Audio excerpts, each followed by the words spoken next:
2200 থেকে 2500 registered political party আছে। কত? 2200 থেকে 2500 রেজিস্টার্ড পলিটিক্যাল পার্টি আছে, যারা বিভিন্ন রাজ্যে বিভিন্ন এলাকায় তারা কন্টেস্ট করে। তাহলে এটা অন্যায় কিছু নয়। আপনার যাকে ইচ্ছা ভালো লেগেছে আপনি ভোট দেবেন, যাকে ইচ্ছা ভালো লেগেছে তার ঝান্ডা বইবেন, যাকে ইচ্ছা ভালো লেগেছেন তার গুণগান গাইবেন। সরকার এটা প্ল্যানিং করে করছে। যদি আপনার ছেলেরা শিক্ষিত হয়ে যায় তাহলে বুথ দখল করতে আর যাবে? মারপিট করতে আর যাবে? হিংসা করতে যাবে? যদি দৃষ্টান্ত সরকার তৈরি করে তাহলে আগামী দিন দেখবেন এই মারামারি হানাহানি আর হবে না। তাই সরকার কি করবে আমি বলতে পারবো না, কারণ সরকারই চাইছে আপনারা গুন্ডা হন, আপনারা মস্তান হন, আপনারা খুনি হন, আপনাদের মাথায় সমাজ বিরোধী লিখে রাখুক। এটা সরকার সুকৌশলে চাইছে। তাই এটাকে পরিবর্তন করার দায়িত্ব আমাদেরকে নিতে হবে, নাগরিকদেরকে নিতে হবে, মায়েদেরকে নিতে হবে, বাপেদেরকে নিতে হবে। ভারতবর্ষে নির্বাচন কমিশন এই ভোটিং সিস্টেমটা দেখে।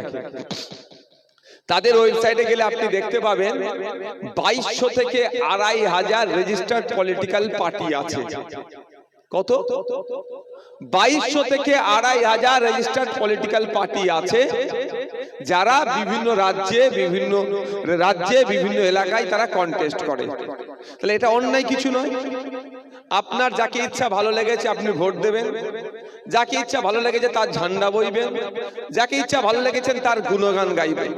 কিন্তু আমি সেখানে সংখ্যাগরিষ্ঠ হওয়ার জন্য আপনার পরিবারের মেয়েটিকে বোম মেরে দেবো, এটা সুস্থ সমাজের পরিচয় হতে পারে? এখনো যারা খুন করলো অনেককে গ্রেফতার করেনি, তার পরিবারের অভিযোগ প্রশাসনও তার সাথে ঠিকঠাক আচরণ করছে না। যারা খুনি তারা বুক ফুলিয়ে ঘুরে বেড়াচ্ছে। তাই আমরা আমাদের তামান্নাকে ভুলে গেলে চলবে না। তামান্না একা নয়, ওই একটা তামান্না দিয়ে আপনারা ভাবতে পারেন যে একটা মেয়েকে খুন করেছে তার জন্য এত প্রোগ্রাম করা কেন? ওই রোগ যদি আপনার আমার এলাকার মধ্যে পৌঁছে যায়, আপনার আমার বাড়ির ছোট্ট ছোট্ট তামান্নার গুলো কিন্তু আগামী দিনে ক্ষতিগ্রস্ত হতে পারে। তাই একটা তামান্নাকে ওরা খুন করেছে, ওখানে স্টপ করতে হবে। ওই নোংরামি অন্যায় আর করতে দেওয়া যাবে না। আওয়াজ তুলতে হবে। মায়েরা আপনার বলুন, 9 বছরের একটা বাচ্চা, আপনার আমার প্রত্যেকের বাড়িতে শিশু আছে। ওই ফুটফুটে শিশুটিকে এই শাসকের গুন্ডা মস্তান দ্বারা বোম মেরে খুন করেছে। যারা খুন করলো তাদের যদি সর্বোচ্চ বিচার না হয়, তাহলে আগামী দিনে এই ইস্যু বাটিতেও দেখবেন রাজনৈতিক হিংসা হবে, তাকে খুন করছে। আগামী দিনে দেখবেন দত্তপুকুরে কোনো জায়গায় রাজনৈতিক হিংসা হচ্ছে, আমডাঙ্গাতে কোনো জায়গায় রাজনৈতিক হিংসা হচ্ছে, বারাসাতে কোনো জায়গায় রাজনৈতিক হিংসা হচ্ছে, মধ্যমগ্রামে হচ্ছে। রাজ্যের যে কোনো প্রান্তে দেখবেন ওই রাজনৈতিক হিংসার বলি আমাদের বাড়ির ফুটফুটে সন্তানগুলো হবে। তাই আমরা যদি তামান্নার খুনিদেরকে সর্বোচ্চ শাস্তির ব্যবস্থা করতে পারি, আমরা যদি আওয়াজ তুলি, সরকার নড়ে চড়ে বসবে, আর তাহলে সরকারের শাস্তির ব্যবস্থা করবে।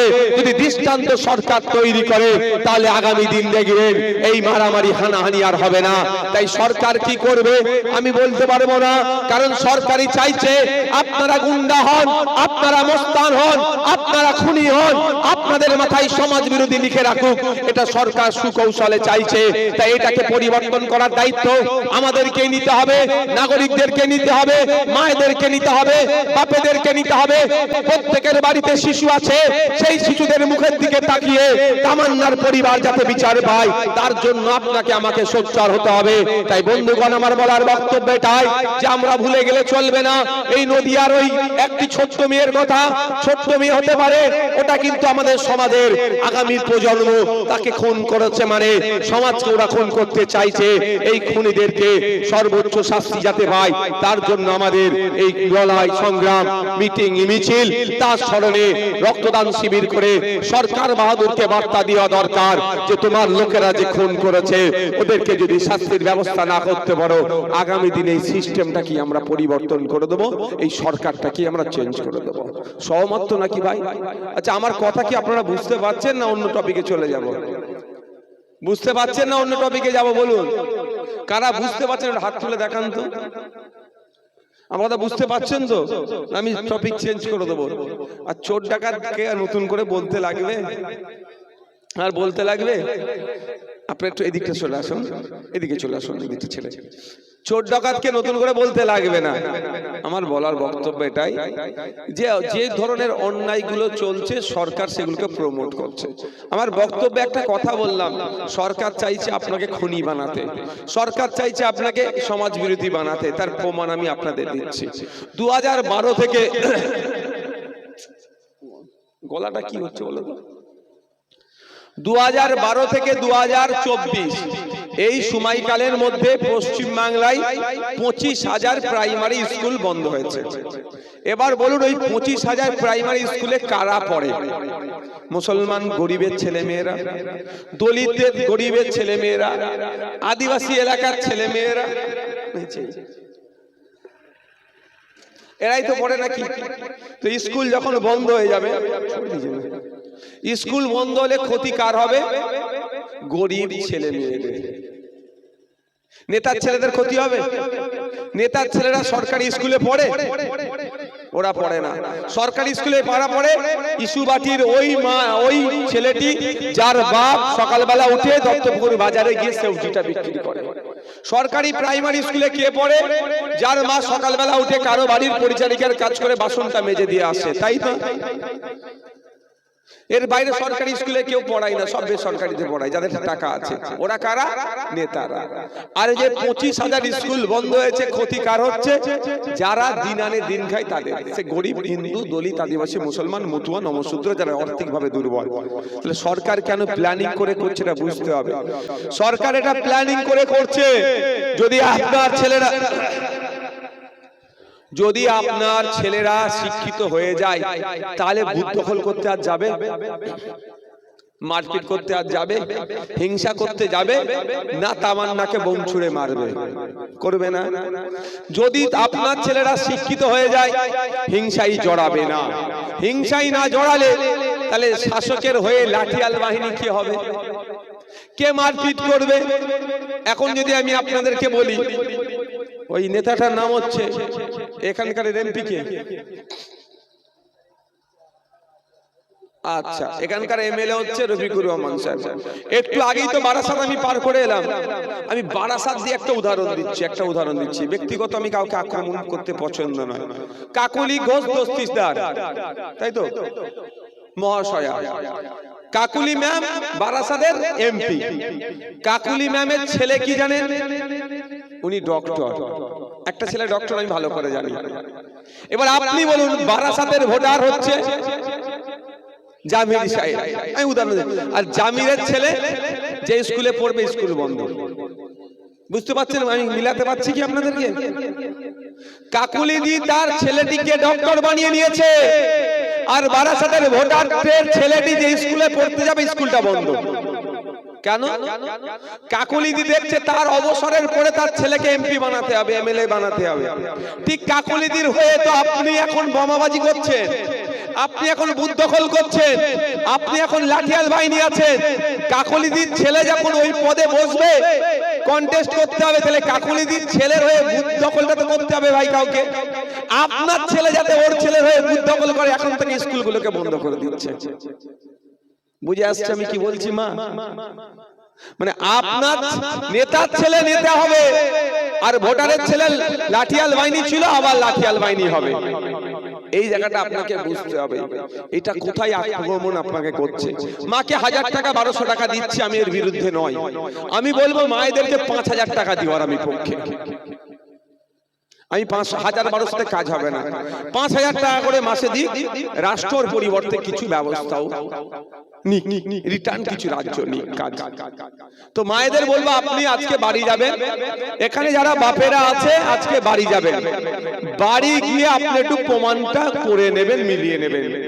বাড়ি যান, গিয়ে যে বাচ্চাগুলো আপনাদের বাড়িতে আছে, ক্লাস 4, ক্লাস 5 এর বাচ্চাগুলোকে ডাকুন।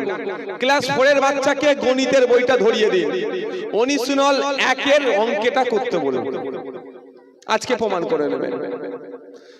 কাকুলিদির ছেলে ডক্টর হয়ে বসে আছে, আর আপনার ছেলের অবস্থা আপনি গিয়ে বাড়িতে প্রমাণ করুন। কি বলছি বুঝে আসছে আপনাদের? আজকে গিয়ে প্রমাণ করুন, অনুশীলন একটা দিয়ে দিন, করতে বলুন, 90টা ছেলে ফেল করবে। 5-6 এর বাচ্চারা আছে বাড়িতে, ছেলে মেয়ে ডাকুন, পেনটা খাতাটা তুলে দিন, ওর নাম, ওর বাপের নাম, ওর মায়ের নাম, ঠিকানা, কোন স্কুলে পড়ে, এটার জন্য তার বেশি কিছু শিক্ষা লাগে না। হ্যাঁ, যদি বলি নওশাদ ভাই আজকে রক্তদান শিবির এসেছিল, এখানে এতজন রক্ত দিল, উনি এই বিষয়ে বক্তব্য দিল, এই বলেছে, এটা ইংলিশে লিখে দে, তার জন্য তো একটু টাফ হতে পারে। আমি অত টাফে যাচ্ছি না, এতটুকু শুধু বলুন, ওর নাম, ওর বাপের নাম, ওর মায়ের নাম, ওর ঠিকানা, কোন ক্লাসে পড়ে, কোন স্কুলে পড়ে, এইটুকু ইংলিশে লিখে দিতে বলুন। দেখবেন আপনার বাড়ির ছেলেরা যারা লিখবে এরা 90% ফেল করবে, আর কাকুলিদির ছেলে ডক্টর হয়ে গেল।